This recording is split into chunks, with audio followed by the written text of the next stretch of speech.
दोस्तों नमस्कार। दोस्तों, देश का मतलब सरकार नहीं होता है। सरकारें तो आती जाती रहती है। देश का मतलब तो वहां के नागरिक होते हैं और नागरिक ही सरकार को बनाते हैं और प्रतिकूल लगे तो फिर उसे हटा देते हैं। लेकिन किसी सरकार को अगर यह लगने लगे कि वही देश है और उस सरकार की अगुवाई करते हुए प्रधानमंत्री अगर दिल्ली में बैठकर दिल्ली की सीमा पर जमे हुए उन किसानों को संदेश मध्य प्रदेश के किसानों को संबोधित करते हुए देते हैं टेक्नोलॉजी के जरिए, तो इसके मतलब बहुत साफ है कि इस देश के सरकार और प्रधानमंत्री के सरोकार अब किसानों से कट चुके हैं। आंदोलन के लिए बैठे हुए किसान दिल्ली की सीमा पर मौजूद हैं। प्रधानमंत्री भी दिल्ली में ही मौजूद हैं। कोई संवाद सीधे नहीं करेंगे। कभी बनारस से संवाद होगा, कभी किसी दूसरे राज्य के जरिए संवाद होगा, कभी इस देश की जो फिक्की ऑर्गेनाइजेशन है उसमें संबोधित करते हुए संवाद होगा। और आज संवाद तो मध्य प्रदेश के किसानों के जरिए कर दिया गया और खुले तौर पर बताकर किया गया। जो कानून है इस देश की कृषि अवस्था में सुधार लाने के लिए कानून है, यानी उससे पीछे नहीं हटेंगे। उसके लिए बकायदा भंडारण के आंकड़े दे दिए गए, एमएसपी की कीमत किस रूप में बढ़ाई गई इसके आंकड़े दे दिए गए, किसानों को कितनी रकम दी जाती है इसके आंकड़े दे दिए गए और चेताया गया एक लिहाज से उन पॉलिटिशियंस को इस देश के भीतर में जो इससे पहले इस देश में किसानों की स्थिति को जर्जर करते चले आ रहे थे। कोई दो मत नहीं है, इस देश में किसान और किसानी को लेकर कभी कोई सरकार गंभीर नहीं रही है। लेकिन यह भी सच है कि मौजूदा वक्त में सरकार इतनी गंभीर हो गई कि उसने पूरी किसान समुदाय को मजदूर बनाने की दिशा में कदम उठाया। इस देश में जिनके पास पूंजी है उनको किसानी में लाने का एक रास्ता कानूनी तौर पर बनाया, यह भी सच है। तो क्या वाकई देश एक ऐसी नाजुक परिस्थिति में आकर खड़ा हो गया है जहां इस देश के भीतर में सरकार खुद को ही देश मान रही है और नागरिकों को समझ नहीं आ रहा है कि हम अपने आंदोलन को लेकर मांग किससे करें? जिससे मांग कर रहे हैं वह तो खुले तौर पर किसी दूसरी दिशा में चेहरा कर जानकारी दे रहा है कि वो सही है। रास्ता कहां से निकलेगा? और रास्ता अगर नहीं निकल रहा है तो इसके कई मतलब होंगे, क्योंकि आंकड़ों के लिहाज से आज प्रधानमंत्री ने जिन भंडारण का जिक्र किया उसमें इस बात को माना कि इस देश के भीतर में अनाज भंडारण की पूरी व्यवस्था नहीं है। उन्होंने इस बात को माना कि हमने एमएसपी बहुत बड़ी तादाद में बनाई है, लेकिन इस पे खामोशी साध गए कि उस एमएसपी पे खरीदार कहां है, खरीदता कौन है। सरकार जो खुद खरीदती है वो कितनी बड़ी तादाद में उसकी खरीद है वो तुलना पिछली सरकारों से कर रही है, लेकिन इस बात पर खामोशी बरते हुए है कि दरअसल एमएसपी पर उसकी खरीद यहां के 6% किसानों के हाथ में ही आ पाती है।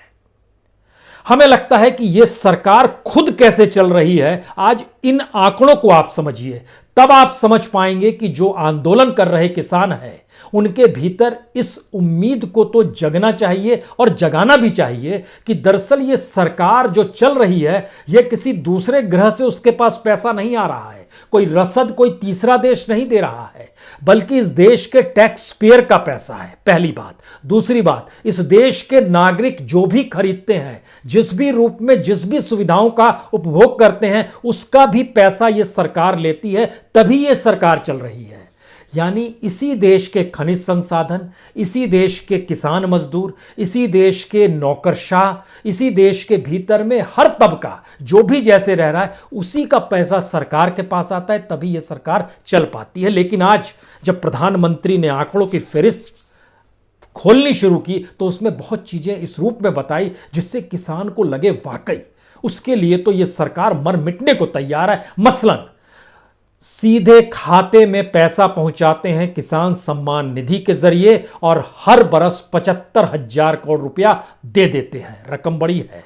उसके बाद प्रधानमंत्री ने कहा 10 साल में 7.5 लाख करोड़ रुपया हम ही तो किसान के खातों में पहुंचाएंगे, जो हमने किसान सम्मान निधि के तहत दिया है। लेकिन इस रकम को अगर इस देश के जिन किसानों तक पहुंच भी रही है रकम, जो हर 4 महीने में 2,000 रुपए पहुंचती है, हर साल 6,000 रुपए पहुंचती है, उनकी तादाद इस देश में लगभग 8.5 करोड़ है। हालांकि कुल किसानों की तादाद लगभग 12 करोड़ है, लेकिन 8.5 करोड़ लोगों को भी अगर ये सरकार किसान सम्मान निधि का जो पैसा देती है वो आप जानकर हैरत में होंगे, हर किसान परिवार के हिस्से में प्रतिदिन का आता है 50 रुपया, उससे भी कम। 365 दिन में 6,000 रुपए, इसी को वो जोड़ते चली जा रही है। इस बात का जिक्र नहीं कर रही है कि इस देश के भीतर में जब से सरकार कह रही है कि रिफॉर्म आ जाना चाहिए, तब से लेकर अभी तक इस देश के भीतर में लगभग 4.5 लाख किसानों ने खुदकुशी भी की है। इस 6 सालों में, बीते 6 सालों में भी किसानों ने खुदकुशी की है। तो जब आप किसान का हित साध रहे थे, उनके लिए जब आप पैसा उनके बैंक अकाउंट में भिजवा रहे हैं, तो वो खुदकुशी क्यों कर रहा है? कोई आंकड़ा, पंजाब तक के किसानों ने खुदकुशी की है, विदर्भ के किसानों ने खुदकुशी की है, गुजरात में भी खुदकुशी हुई है, उत्तर प्रदेश में भी खुदकुशी हुई है, कर्नाटक में भी खुदकुशी हुई है। तो आज हमें लगता है एक सामूहिक परिस्थितियों में ही समझिए, जिस तरह प्रधानमंत्री आंकड़े जोड़ते चले जा रहे थे कि देखिए 7,50,000 करोड़ रुपया हम 10 साल में किसानों के खातों में किसान सम्मान निधि से दे देंगे। तो आज इस बात को समझिए कि इस देश की पूंजी पर ही यह सरकार चल रही है और हमारे आपके दिए गए पैसे पर ही यह सरकार टिकी है। तो यह सरकार अपने निर्णय अपने अनुकूल कैसे ले सकती है? इसीलिए आज उस परत दर परत को हम खोलना चाहते हैं, जिसके जरिए बात और स्पष्ट हो जाए कि दरअसल यह सरकार किस रूप में असफल हो चली है और सरकार के पास क्यों कोई विजन नहीं है। और उस विजन ना होने के स्थिति में वह सारी चीजें उन कॉरपोरेट के कंधों पर डाल देना चाहती है, जो कि अपने हिसाब से पूंजी कमाए, पूंजी बनाए और उसका एक कट टैक्स के तौर पर, कमीशन के तौर पर सरकार के पास आ जाए। कमीशन पार्टी में जाएगा, टैक्स सरकार के पास आएगा। यह एक स्थिति है। सिलसिला देखिए, हमको लगता है आज हमको दोबारा कुछ पहले आपको लिए चलना होगा, जब सरकार ने यह बजट पेश किया था। सरकार ने अपने बजट में बताया था कि हमारे पास 30,42,230 करोड़ रुपए आएंगे। ये रुपए आएंगे कहां से? इसमें से सबसे बड़ी रकम जो लगभग 20 लाख करोड़ की है वह टैक्स से आएगी। टैक्स भी कई तरह के होते हैं। GST 6,90,500 crore, income tax 6,38,000 crore, corporation tax 6,81,000 crore, excise duty 1,24,890 crore, road infrastructure का जो सेस लिया जाएगा वह 1,25,610 करोड़, इसके अतिरिक्त सेस लेंगे वो 16,500 करोड़। जो कस्टम ड्यूटी लगाई जाएगी वो तकरीबन 1,38,000 करोड़ की होगी और जो यूनियन टेरिटरीज हैं उनसे हम टैक्स वसूलेंगे लगभग 7,500 करोड़। इन सभी को जब आप टैक्स को जोड़ दीजिएगा ये टैक्स हो जाता है लगभग 24,22,000 करोड़। सरकार कहती है हम इतना टैक्स हमारे पास नहीं, हमको राज्यों को भी तो देना है। राज्यों को सरकार जो देगी वह 7,84,181 करोड़, 7,84,181 करोड़ सरकारों को देगी। यानी 24,22,000 करोड़ में से राज्यों को दी जाने वाली रकम जब आप माइनस करेंगे तो सरकार के पास बचता है 16,37,811 करोड़ रुपए। यह टैक्स का पहले राउंड का पैसा बना। लेकिन सवाल है सिर्फ इतना नहीं, इसके अलावे भी सरकार पैसा की व्यवस्था कर रही है। वो सर्विस टैक्स अलग से जो पैसा लेगी उसमें भी लगभग 3-3.5 लाख करोड़ रुपए वो आएंगे, वह भी आप ही से लेगी। आप ही से लेने का मतलब है जैसे कम्युनिकेशन सर्विस सरकार देती है उसकी वसूली जो करती है आपसे वो लगभग 1,33,027 करोड़। आप जो मोबाइल यूज करते हैं, फोन यूज करते हैं, जो भी इंटरनेट यूज करते हैं वो कंपनियों से लेती है, कंपनी आपसे लेती है। तो कुल मिला के आप ही के जरिए, कंज्यूमर के जरिए ही टैक्स का पैसा जा रहा है सरकार के पास। तो कम्युनिकेशन सर्विस का ले लिया जाता है। इसके अलावे जो ट्रांसपोर्ट सर्विस जो आप यूज करते हैं उसका भी सरकार, सर्विस का भी उसमें पैसा लेती है। उससे सरकार के पास जो सेस और बाकी माध्यमों से पैसा आता है वो लगभग 25,776 करोड़ का आता है। जो सुविधा देती है रेलवे, जो सुविधा मिलती है आपको बसों की, सड़कों की, उससे भी पैसा निकालती है लगभग 38,000 करोड़ रुपए। जो बिजली दी जाती है, जो पावर दिया जाता है उसमें भी सरकार पैसा लेती है, वो पैसा 18,425 करोड़। इसके अलावे जो इस देश में पब्लिक सेक्टर जो जिसको सरकार बेचने की दिशा में बढ़ रही है, डिसइन्वेस्टमेंट जो कहते हैं, जितने भी पब्लिक सेक्टर के ऑर्गेनाइजेशंस चल रहे हैं उनका जो डिविडेंड होता है वह भी सरकार के पास आता है। प्रॉफिट जो कहते हैं वो 1,55,395 करोड़ है। इसके अलावे कुछ इंटरेस्ट भी इन पीएसयू से आता है, वो लगभग 11,515 करोड़ है। अब आप सोचिए कि जब इतनी बड़ी रकम आ रही है, इसको हमने जब जोड़ना शुरू किया, एक तो टैक्स से सीधे सीधे 16,37,819 करोड़ आया। उसके बाद ये जो दूसरी स्थिति हमने आपको बतलाई, जो सर्विस टैक्स आ रहा है, वो लगभग 3,82,415 करोड़ आया। कुल मिला के 20,20,234 करोड़ रुपए आपने टैक्स से दे दिए। आपके जहन में अगला सवाल आएगा, सरकार कुछ नहीं कर रही है क्या? कर रही है सरकार। सरकार दूसरी जगहों से पैसा लाने का उपाय कर रही है, लेकिन वो पैसा कहां से लाएगी? ये जो बाकी 10 करोड़ का जो हिसाब दिया है, इसमें धेला भर पैसा सरकार के पास ना आएगा ना आ पा रहा है। आप कहेंगे ये कैसे संभव है? ये देखिए, सरकार बोल रही है कि हमने जो कैपिटल रिसिप्ट, इसके बाद वो कहती है जो कर्ज दिया हुआ है, जिसको एनपीए कहते हैं हम लोग, जो बैंकों को जो कंगाल होते जा रहे हैं बैंक, जिसको कर्ज लेते हैं इंडस्ट्रियलिस्ट और कॉर्पोरेट, उसमें बहुत सारे कॉर्पोरेट ऐसे भी हैं जो एग्रो फील्ड से जुड़े हुए हैं, कृषि से जुड़े हुए हैं। वह भी किस रूप में इस देश का पैसा ले गए, वो भी हम आज आपको बतलाएंगे, तो समझ पाइएगा इस देश का सिस्टम चल कैसे रहा है और मोदी सरकार की अपनी इकोनॉमी क्या कहती है। जब वहां वो फेल है तो किसानी में सफल कैसे हो जाएगी, ये उन्हें बताना है। प्रेस कॉन्फ्रेंस तो करती नहीं है सरकार कि पूछा जा सके, इंटरव्यू भी नहीं देती है। कर्ज के जरिए वो कह रहे हैं कि जो एनपीए है उसमें से 5,14,874 रुपए हमारे पास आ जाएंगे। एनपीए का पैसा आ नहीं पा रहा है, एनपीए लगातार बढ़ते चला जा रहा है, तो वो कर्ज की पैसे की उगाही ये कैसे करेंगे? ये कोई नहीं, सिर्फ दस्तावेज में दर्ज है। जो सिक्योरिटी सेविंग था उसके जरिए कह रहे हैं 2,40,000 करोड़ रुपया उसमें से ले आएंगे। कुछ एक्सटर्नल कर्ज दिया हुआ था वह भी हमको मिल जाएगा, वो 4,622 करोड़ का है। इसके अलावे कुछ और कर्जों का जिक्र किया गया, वह भी वापस आ जाएगा। कर्ज कुछ भी वापस नहीं, उसमें बता रहे हैं 5,819 करोड़ रुपए आ जाएंगे। और इसके अलावे जो पीएसयूज बेचेंगे, यानी जो डिविडेंड इन सरकार को देता है 1,55,395 करोड़ का, उसमें यह कह रहे हैं कि हम डिसइन्वेस्टमेंट के जरिए 2,10,000 रुपए कमा लेंगे। आज की तारीख में इस फाइनेंशियल ईयर में सरकार के पास 11,000 करोड़ से ज्यादा डिसइन्वेस्टमेंट का पैसा नहीं आया है, लेकिन सरकार के बजट बना दिया था 2,10,000 करोड़ का हम डिसइन्वेस्टमेंट कर देंगे। एयर इंडिया कतार में है, कॉन्कर कतार में है, भारत पेट्रोलियम कतार में है, शिपिंग यार्ड कतार में है, बीएसएनएल कतार, सभी कतार में सबको बेचना चाहते हैं ये। इसका मतलब अगला ये हुआ कि सरकार जो पैसा ला रही है, ला पा रही है कितना? सिर्फ टैक्स का पैसा है। और टैक्स का पैसा जो आ रहा है उसमें से सरकार जो खर्च करेगी वो कैसे खर्च करेगी, कितना खर्च करेगी, यह भी आज जानने की कोशिश कीजिए। तब आप समझ पाएंगे कि यह सरकार अपने बूते इस देश को कुछ भी नहीं दे पा रही है, जो देश का है वही निकालकर लिए चले जा रही है।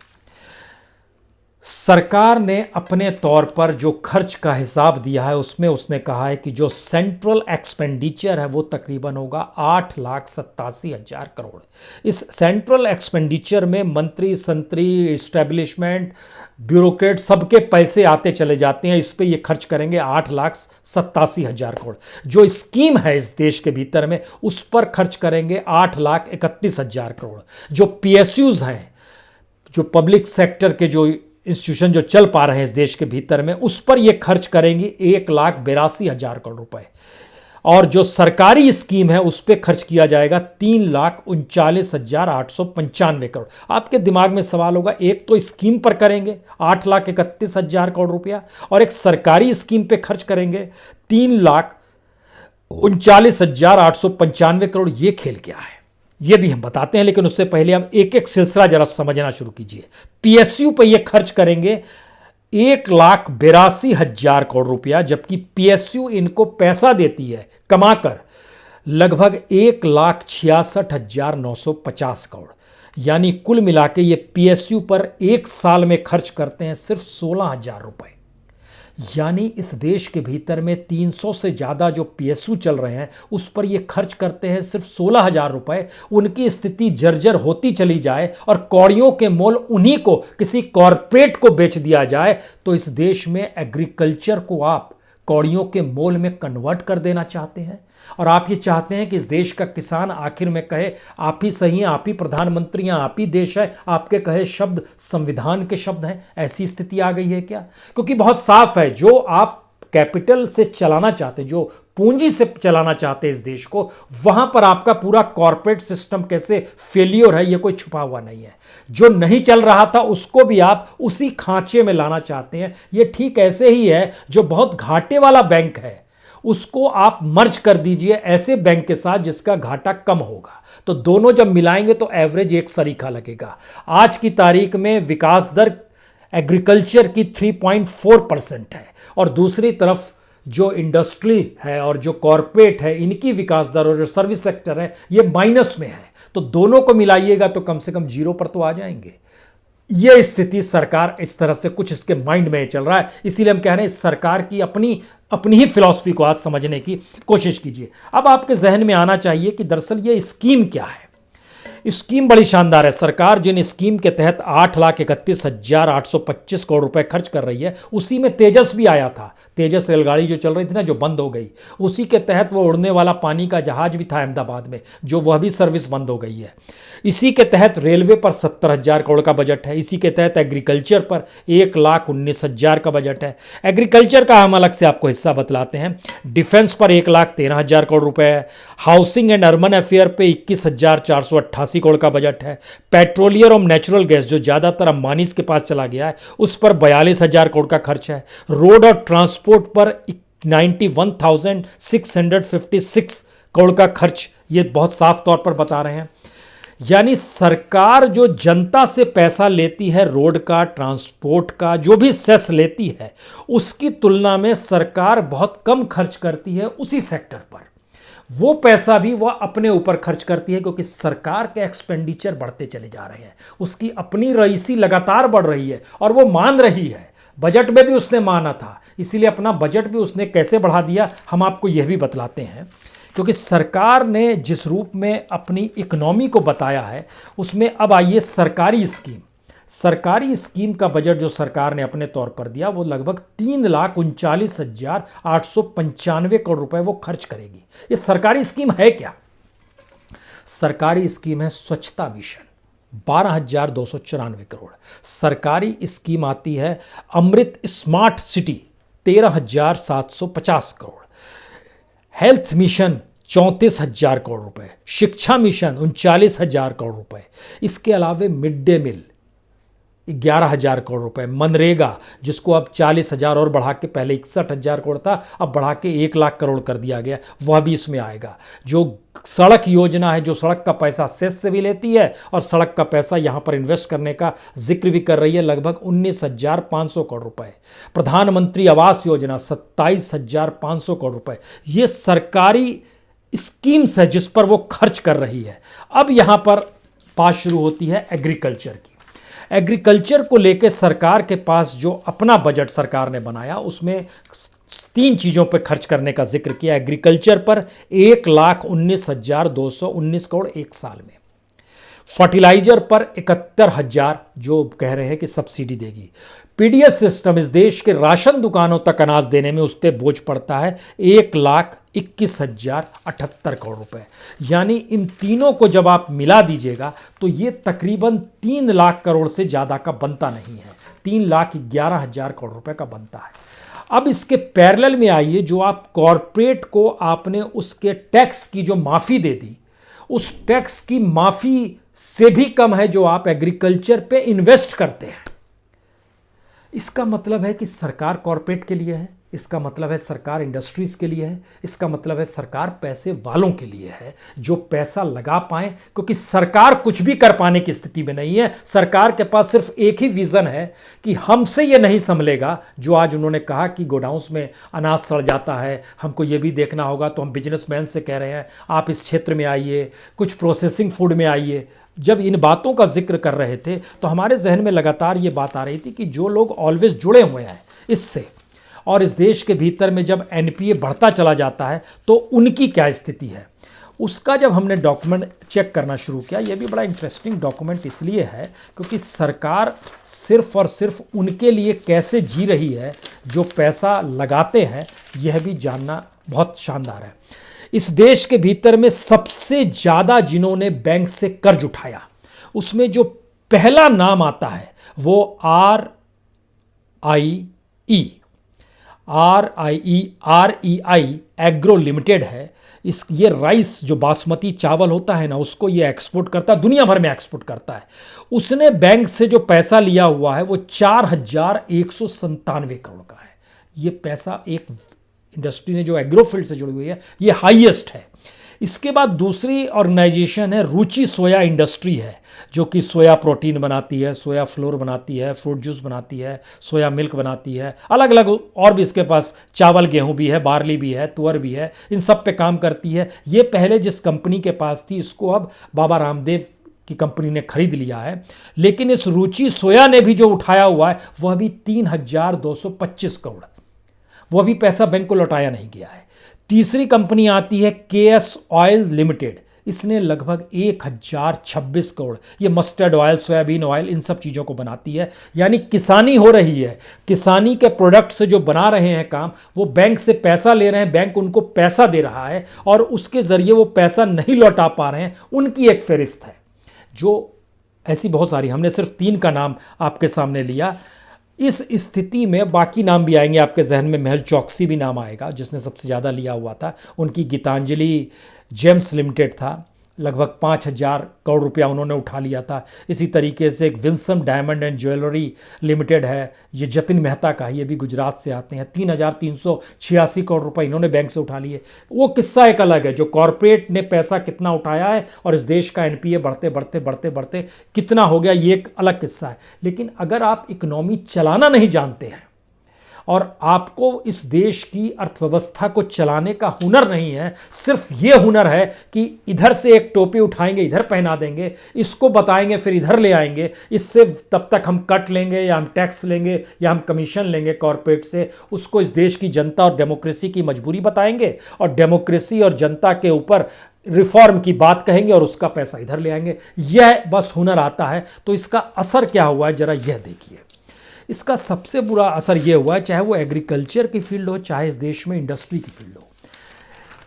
इस दौर में सिर्फ हम इसी दौर का जिक्र आपसे करना चाहते हैं कि जो बीते 6 बरस में सरकार है, इस सरकार ने लगभग 7,77,800 करोड़ रुपया कॉरपोरेट और इंडस्ट्रीज ने जो बैंक से पैसा उठाया था उसको राइट ऑफ कर दिया है।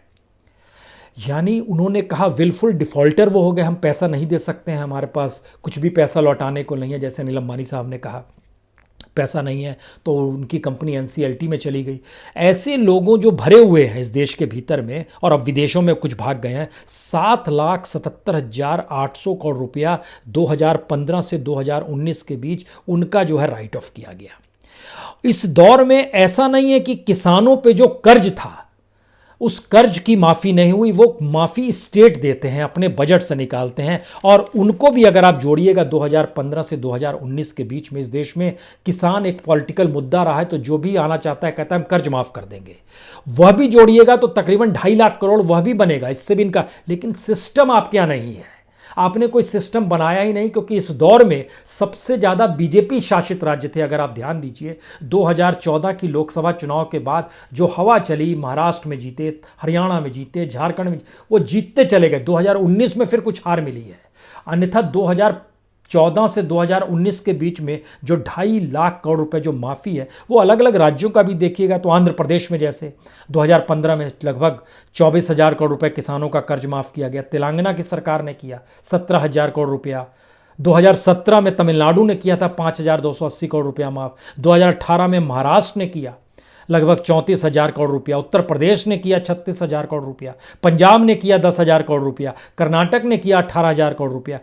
पिछले बरस याद कीजिए राजस्थान ने 18,000 करोड़ रुपए कर्ज माफ़ी की किसानों की। मध्य प्रदेश ने की लगभग 36,000 करोड़ रुपए। छत्तीसगढ़ ने लगभग 6,100 करोड़ की कर्ज माफ़ी की। महाराष्ट्र ने फिर की, जब नई सरकार उद्धव सरकार आई कि हम भी माफ़ कर रहे हैं 45,000 करोड़ से 51,000 करोड़ के बीच में, उसने भी कुछ माफ़ी का ऐलान किया। मैसेज ये है कि इस देश को चलाना कैसा है ये समझ ही नहीं है। और जब हम इस बात का जिक्र कर रहे हैं कि नहीं है, तो इसका मतलब यह है कि आपने इस देश के भीतर में कुछ भी नई चीजें डेवलप की ही नहीं है, तो फिर आप किसानी को डेवलप कैसे कर दोगे? जो चीजें चली आ रही थी इकोनॉमिक रिफॉर्म के बाद से, 91 के बाद से इस देश के भीतर में, जब इस दौर में वह भी डूबने लगी, तो फिर आप एग्रीकल्चर रिफॉर्म के जरिए इस देश के किसानों को कैसे विकसित कर दोगे और कैसे आगे बढ़ा दोगे? यह सबसे बड़ा सवाल है शायद। और यह एक ऐसा सवाल है जिसका जवाब देने की स्थिति में इसलिए सरकारें नहीं आ पाती है क्योंकि सियासत ही धर्म है, मान लीजिए, तिकड़मबाजी करनी ही राजनीति है, मैनेज करना है, गवर्नेंस अपने तौर पे करनी है। जो भी सरकार जहां पर बनेगी उसकी विधायकों की खरीद होगी। अब जैसे टीएमसी की दिशा में बढ़ गए, बंगाल बढ़ गए, तो टीएमसी में ममता के साथ खड़े विधायक ही चाहिए, तभी तो वो जिता पाएंगे और तभी तो चीजें आगे बढ़ पाएंगी। एक ऐसी स्थिति में चीजें आकर खड़ी हो गई हैं कि इस देश के भीतर में आप विजन लेकर नहीं चल रहे हैं, लेकिन आप किसानी का जिक्र कर रहे हैं। इसीलिए आज जब प्रधानमंत्री जिन डाटा को रख रहे थे, जिसमें उन्होंने इस बात का जिक्र किया कि इससे पहले की सरकारों ने कुछ नहीं किया और उन्होंने बहुत कुछ किया है, तो ये कोई बुरा सुनने में नहीं लगता है कि वाकई इन्होंने बहुत काम किया है। इसलिए ये ठीक लगता है क्योंकि इससे पहले भी लूट खूब हुई है, लेकिन अब उसको कानूनी इसलिए पहनाया जा रहा है कानूनी तौर पर क्योंकि चीजें सरकार अब अपने अनुकूल चाहती है, क्योंकि पहली बार देश की इकोनॉमी पटरी से इतनी उतर गई है कि अगर कोई भी कॉरपोरेट बिना कानून का सहारा लिए अब इस फील्ड में नहीं आना चाहेगा, नहीं तो वो लिटिगेशंस में फंस जाएगा, कानूनी तौर पर किसानों के उसमें फंसता चला जाएगा। और ये कहने की बात है कि कानूनी तौर पर किसानों के हक में ही चीजें रहेंगी, फैक्ट यह है कि पैसे के हक में इस देश में ही कानून भी रह जाता है।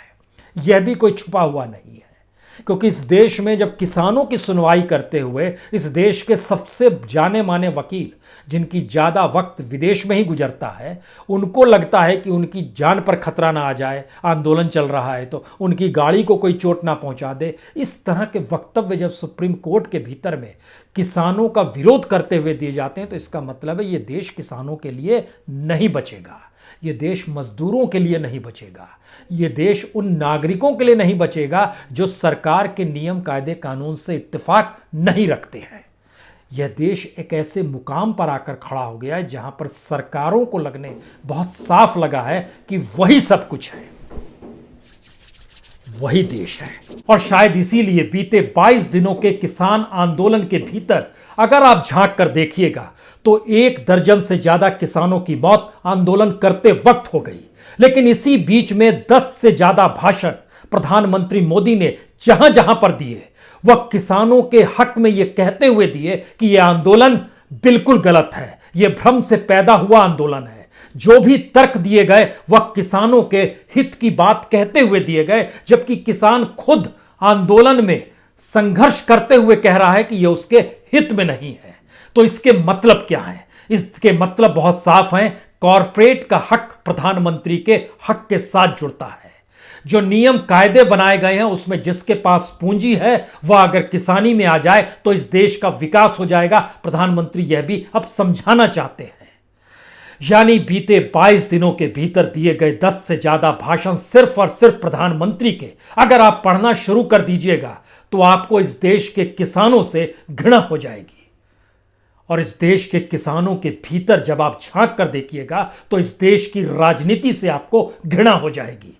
और उसमें भी जो सत्ता ये सोचने लगे कि वही देश हो चले हैं, तो फिर इससे भयावह स्थिति देश के भीतर कुछ हो नहीं सकती है, क्योंकि वाकई यह एक देश के सामने नाजुक मोड़ है जहां पर बड़ी तादाद में किसान दिल्ली के बॉर्डर पर जमा हुआ और दिल्ली में बैठकर प्रधानमंत्री टेक्नोलॉजी के जरिए मध्य प्रदेश के किसान को, कभी आंध्र प्रदेश के किसान को, कभी फिक्की में, कभी बनारस, इन सब बातों का जिक्र किसानों को लेकर कर रहे हैं, लेकिन सीमा पर तैनात किसानों से बात नहीं कर रहे हैं। यह सीमा दिल्ली की जरूर है, लेकिन इस देश की इकोनॉमी की भी सीमा वही होगी। बहुत बहुत शुक्रिया, बहुत बहुत शुक्रिया।